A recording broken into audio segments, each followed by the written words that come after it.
Assalamualaikum warahmatullahi wabarakatuh. Bagaimana kabarnya anak-anak? Alhamdulillah kalau baik. Sebelum kita mulai belajar, kita berdoa dulu ya. Ketua kelasnya pimpin doanya.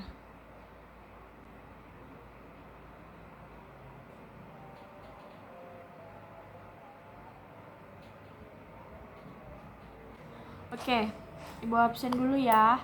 Hari ini ada yang gak hadir. Hadir semua. Oke. Nah, materi yang mau kita bahas hari ini judulnya adalah memanfaatkan waktu menambah ilmuku. Tadi malam ada yang udah buka buku belum? Baca materinya. Oke, kita bahas bareng-bareng aja ya. Jadi, yang pertama kita mulai dari ilmu. Ilmu menurut bahasa dan istilah itu apa sih? Ada yang tahu? Oke, jadi ilmu menurut istilah itu merupakan bisa tahu, mengetahui, ataupun memahami juga bisa.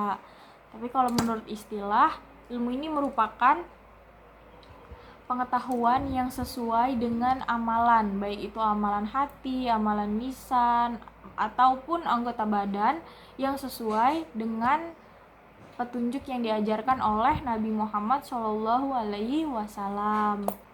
Jadi kesimpulannya itu ilmu ini merupakan usaha yang dilakukan oleh seseorang untuk merubah tingkah laku dan perilakunya ke arah yang lebih baik, karena pada dasarnya ilmu ini menunjukkan kepada jalan kebenaran dan meninggalkan kebodohan. Jadi semakin banyak ilmu yang kita pelajari, semakin banyak pemahaman yang kita dapat dari yang kita perilakunya masih kurang sopan. Dengan kita belajar, misalnya kita belajar ilmu akhlak, kita tahu tata cara gimana akhlak kita kepada orang, akhlak kita kepada yang lebih tua, lebih muda, kita kan jadi paham gitu.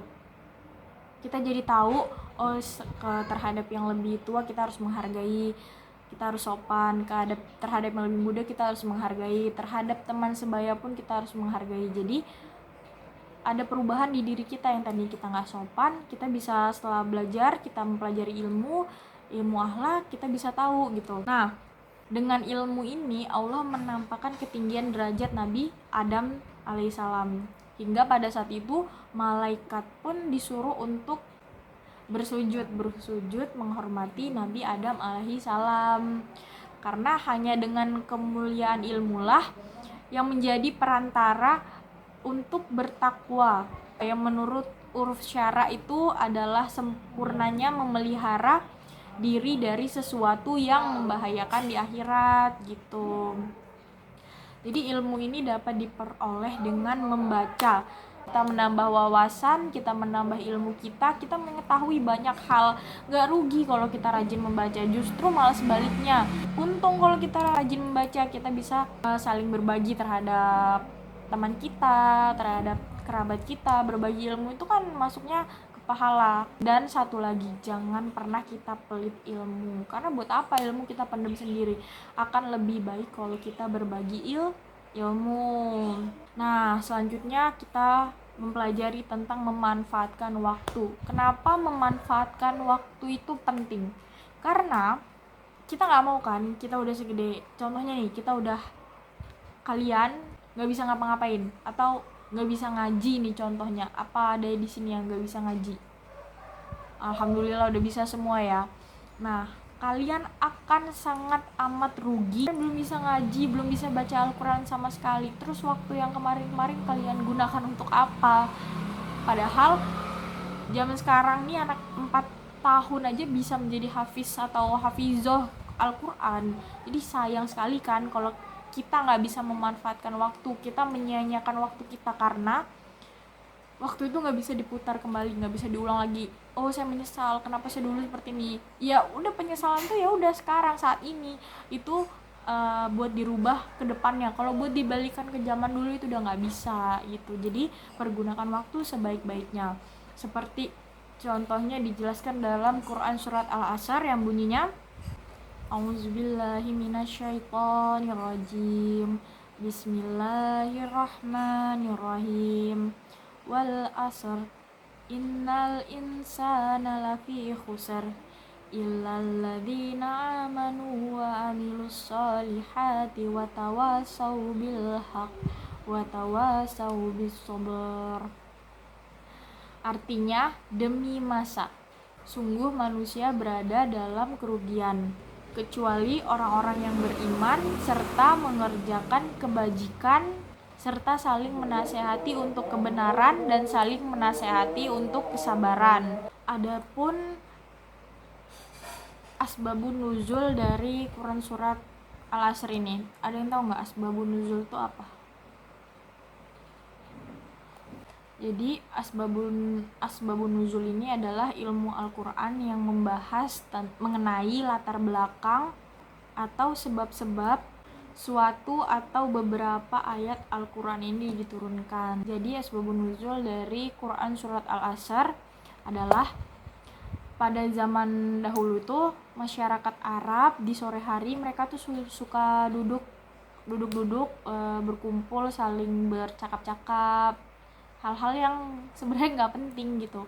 Mereka bercerita soal kehidupan mereka sehari-hari, pokoknya yang berkaitan dengan unsur duniawi. Akibatnya karena mereka sering berbincang-bincang seperti itu, terjadilah pertikaian, perpecahan, sampai permusuhan. Nah, makanya dikeluarkanlah Quran surat Al-Asr supaya mereka itu bukan termasuk golongan orang-orang yang merugi. Selanjutnya ada pun isi kandungan dari Quran surat Al-Asr yang pada ayat pertama itu kan Allah bersumpah dengan menyebut masa itu kan adalah waktu yang dialami oleh seseorang. Dengan demikian hendaknya mereka lebih menghargai waktu dan memanfaatkan waktu itu untuk hal-hal yang baik yang sesuai dengan petunjuk agama. Nah, yang kedua itu pada ayat kedua itu dijelaskan bahwa manusia itu berada dalam keadaan merugi. Kenapa manusia berada dalam keadaan merugi? Karena kesempatan untuk hidup di dunia itu tidak dipergunakan untuk melakukan kebaikan yang sesuai dengan petunjuk agama. Hari-hari yang mereka lakukan tuh hanya membuang-buang waktu saja, membicarakan tentang kehidupan duniawi dan tidak memikirkan akhirat. Selanjutnya pada ayat ketiga itu dijelaskan bagaimana cara yang harus dilakukan agar kita ini tidak termasuk golongan orang yang merugi. Gimana caranya? Jadi ada 3 syarat agar kita tidak termasuk orang yang merugi. Yang pertama, kita harus beriman dan beramal soleh. Yang kedua, saling menasehati dalam kebenaran. Dan yang ketiga, saling menasehati tentang kesabaran. Nah, jadi itu 3 syarat supaya kita nggak jadi orang yang merugi gitu. Selanjutnya ada ayat tentang menambah ilmu. Apa ayatnya? Yaitu Quran surat Al-Alaq ayat 1-5. Kita baca bareng-bareng ya. A'udzubillahi minasyaitonirrajim. Bismillahirrahmanirrahim. Iqra bismi rabbikal ladzi khalaq. Khalaqal insana min 'alaq. Iqra wa rabbukal akram. Alladzi 'alamal bil qalam. 'Allamal insana ma lam ya'lam. Artinya, bacalah dengan menyebut nama Tuhanmu yang menciptakan. Dia telah menciptakan manusia dari segumpal darah. Bacalah dan Tuhanmulah yang maha pemurah, yang mengajarkan manusia dengan pena. Dia mengajarkan kepada manusia apa yang belum mereka ketahui.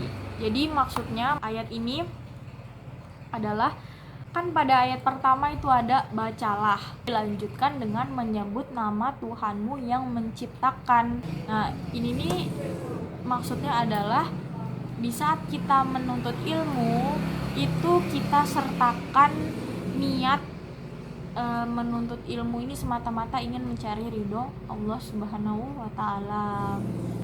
Kemudian dilanjutkan ke ayat keempat, itu ada pena. Nah, pena ini artinya itu tuh sangat luas, bisa diartikan banyak gitu. Bisa juga berarti untuk mentransfer ilmu kepada orang lain. Nah, banyak nih arti yang dimaksud dari kalam ini banyak gitu.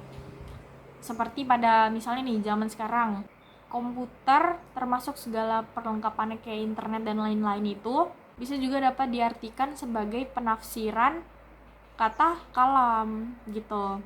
Terus yang terakhir, jadi nih inti kandungan dari Quran surat Al-Alaq ayat 1 sampai 5 itu yang bisa kita petik adalah selain kita diwajibkan untuk menuntut ilmu, kita diwajibkan juga untuk mentransfer ilmu.